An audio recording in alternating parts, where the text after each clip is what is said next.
Ce qu'il y a de vraiment extraordinaire avec les salades, c'est qu'on peut pratiquement en récolter toute l'année.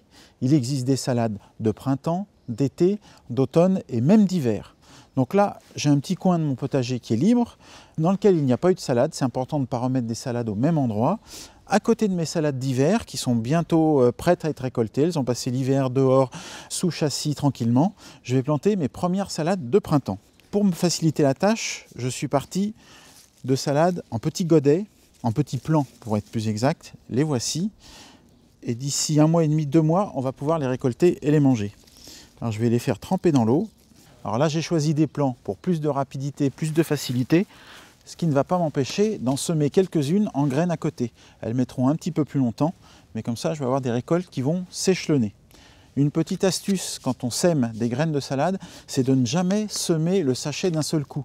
Sinon, vous allez vous retrouver avec 30, 40, 50 salades à manger à la fois.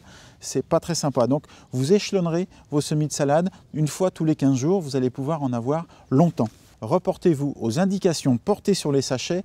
Vous serez sûr de choisir la bonne variété adaptée à la saison.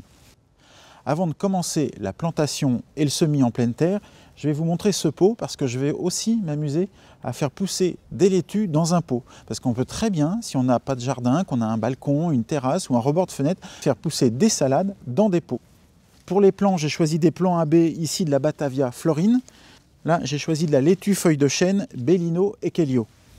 Donc pour planter mes petits plants, je vais tracer un sillon bien rectiligne parce que c'est très joli d'avoir des belles rangées de salades comme ça dans le potager. Donc voilà, j'ai fait le sillon pour la plantation des mottes. Je vais en profiter, je vais faire tout de suite le sillon pour les semis. Alors un peu moins profond bien sûr. Les salades se plantent dans un sol bien travaillé. Donc le potager a été retourné déjà, il a été amendé. Il ne faut pas que le sol soit trop riche non plus pour les salades, mais il faut une terre bien friable. Donc n'hésitez pas à rajouter du sable ou de l'amendement organique si vous avez une terre un peu lourde. Voilà mon petit plan de Batavia. Ce qui va être important, c'est de ne pas recouvrir le collet, c'est-à-dire la zone ici en contact avec le sol. Sinon, cela risque de faire pourrir la salade. Donc, on va vraiment l'enterrer à peine. Et je vais remettre un peu de terre autour, légèrement une petite butte, comme ça. Voilà. Le fait d'avoir fait une petite butte, ça va permettre à l'eau de s'écouler et de ne pas stagner au niveau du collet.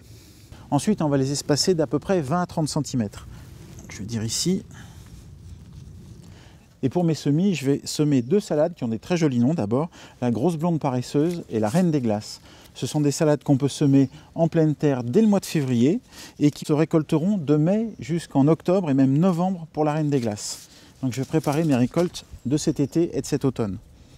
Alors je vais découper le haut du paquet parce qu'il y a une petite étiquette à conserver avec le nom de ma laitue, que je me souvienne exactement laquelle j'ai plantée et à quel endroit. Et on pourra la planter directement ici, en début de rangée, pour s'y retrouver. Alors voilà les graines, qui sont très fines. Je vais les semer très délicatement, en mettant peu à la fois. Ce sera plus facile pour l'éclaircissage. Et puis je vais surtout pas tout semer d'un coup. Et j'ai fait un sillon très peu profond aussi, puisqu'on les enterre d'à peine 1 cm. On va ensuite refermer le sillon délicatement. Alors maintenant, je n'ai plus qu'à arroser mes semis et les mottes qu'on vient de planter. Pour ce faire, il faut faire un arrosage léger, délicat, une petite pluie fine pour ne pas risquer de déterrer les graines ni les mottes. Alors une astuce pour ne pas faire un gros trou en arrosant, c'est de prendre la paume de l'arrosoir et de la retourner dans ce sens. Et la pluie sera beaucoup plus fine. L'arrosage est très important pour les salades, à la plantation, mais tout au long de leur culture jusqu'à la récolte. Si elles manquent d'eau, elles peuvent monter en graines et elles deviendraient impropres à la consommation. Le seul entretien pour vos salades à part l'arrosage, ce sera de venir biner régulièrement entre les rangs pour enlever les mauvaises herbes et décrouter la terre.